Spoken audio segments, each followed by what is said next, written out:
Mukwano gyange mwenna abeekuumira ku UG Updates TV mbaaniriza mbategeeza nti mukola kyamaanyi nnyo. Gwe yenna eyo gy'osinzira okuba nga otuwuliriza okolera ddala kyamaanyi nnyo okuba nga weekuumira ku mayengo ga UG Updates TV. Muganda wange kutegeeza nti nno olwaleero mukulu Bobi Wine Mwami Kyagulanyi Ssentamu abadde entuŋŋamu eyo gy'asinzidde n'awa bannayuganda obubaka. Jjukira nti nagambye nti obubaka bw'aba awadde mu kifo ekyo tekitegeeza nti nno bwa kifo ekyo kyokka, wabula obubaka obwo buba bulina okusaasaana eggwanga lyonna. Kitegeeza message teba y'abantu abo bokka, wabula message ebeera ya ggwanga, kubanga ffenna tuli kimu, tuli mu kulwanirira ggwanga lyaffe Uganda. Gwe mukwano gwange ali eyeekumira ku UG Updates TV. Kaakati mukulu Robert Kyagulanyi Ssentamu manyikiddwa nga Bobi Wine eyo gy'asinzidde n'aba nga atuwa message ebadde ey'amakulu ennyo ddala. Gwe mukwano gwange ali eyo ampuliriza. Naye nga tetunnagenda mu maaso nkutegeeza nti sooka okkirireko wansi awo ojja kulaba ekigambo subscribe, kikooneko koona mukade kajja kuyambako okuba nga kukuleetera notification message. Notification message ejja kuyamba nnyo okubanga ekwalatinga buli tunaatuleesa information. Gwe mukwano gwange ali eyo. Baganda bange abali mutala w'amayanja, abali Qatar, Oman, Saudi Arabia, UK, Jordan, abali South Africa, abali Nairobi, nammwe nnyongera maaso n'okuba nga mbalamusaako kubanga nammwe mubeerako ku mayengo gano ate muyimirizaawo nnyo amayengo ga mukutu guno ogwa UG Updates TV. Kale baganda bange munaŋŋamba nti nno ng'abantu abo mbatumira nnyo, sijja koowa kubatumira kubanga ye broadcast gye tuyina. Gwe muganda wange broadcast eyo nayina etuukayo, ng'omukwano gwange ali eyo ampuliriza. Mwebale nnyo kusharinga, mwebale commentinga, mwebale kulikinga mwe mikwano gyange, mwebale kubeerera mu kibiina kya National Unity Platform okubanga kirwanyisa enguzi, kirwanyisa obukulembeze obwenyigiriza omunnayuganda, sobole okuba nga tubwetawuluzaako. Mwebale buli w'osubscribinga kweno channel oba owagidde enteekateeka z'eggwanga epya mu maaso. Gwe muganda wange ayampuliriza buli w'oviewinga kyamaanyi nnyo ky'oba oyongeddeko. Gwe muganda wange ali eyo eyeekuumira ku UG Updates TV. Omukulu Robert Kyagulanyi Ssentamu ng'ali entuŋŋamu akubiriza abavubuka okuvaayo at least beekalakaase balabe ku bannaabwe Bannakenya kye baakoze, beekalakaase mirembe nga Bannakenya baakoze, temulina n'omu gwe mukosa. Mwekalakaase ku nsonga ezibaluma kubanga okwekalakaasa kuli mu mateeka constitution wa Uganda ekirambika bwatu omuntu asobola okuba ne yeekalakaasa mu ddembe. Ng'omukwano gwange ali eyo ampuliriza. N'abakuutye n'abagamba banange tulekerawo okulonda abakulembeze baffe nga tuzibiridde, kubanga kati gwe naye sooka olabe abagambye kati ekikopo ky'amata eno kigula $5, naye ng'amata gandibadde gagula ddala ssente eziwerako ddala naawe ne gakuyamba. N'agamba nti nno kaakati products zonna amata galina products nnyingi ezigavaamu, products zonna zandibadde ziva eno yonna ntuŋŋamu.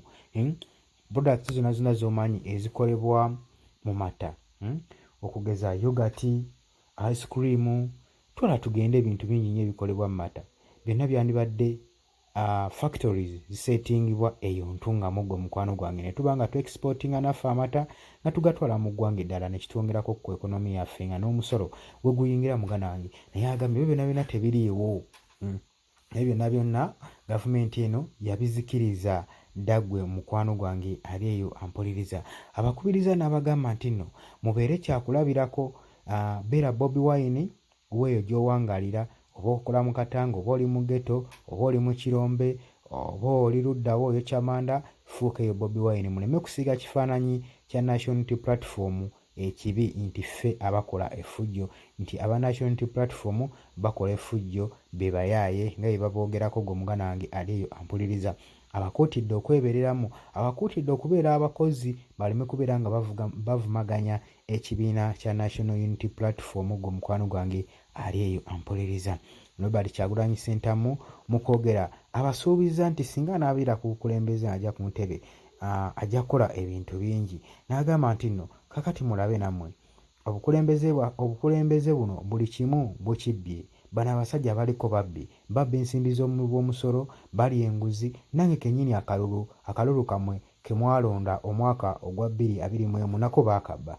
Omusajja amala n'akabba ate nga mwali mulonze omuntu mulala nnyo. Mukwano gyange mmwe abali ewo naga kati twagala tumaleko buno obufuzi obw'ekimpatiira, buno obufuzi obugenda okuba nga Munnayuganda abeeramu mu ggwanga lye naye nga teyagala talina mirembe. Agambye nti